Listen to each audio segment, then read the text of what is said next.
paano naman ang cube of a binomial? So, sa formula natin, example ay a plus b cube. Yan. So, sa formula, diretso na tayo ha. Iko-cube mo lang yung first term. Bali, ito ay 4. 4 na linya to. 1, 2, 3, 4. Okay.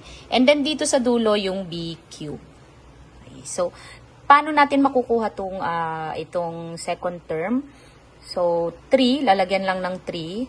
Tapos, itong first term na a, i-square natin yan. Tapos, times natin sa b. Yan, yung second term. Tapos, dito naman, 3 ulit. 3. Tapos, yung a.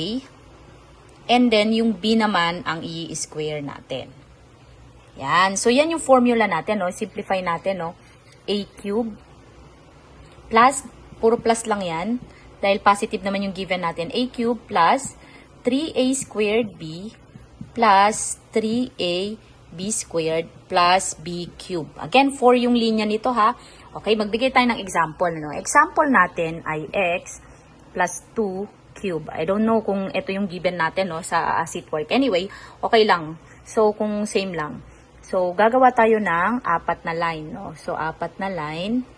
And then, dahil puro plus yan, plus na lang din to. Plus, plus, plus. Okay, yung first term, ilalagay sa unahan, lalagyan ng cube.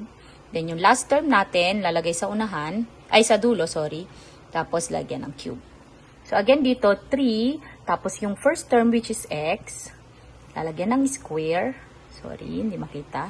Lagyan ng square. Tapos, 2. Sorry. 2 yan ha, 2.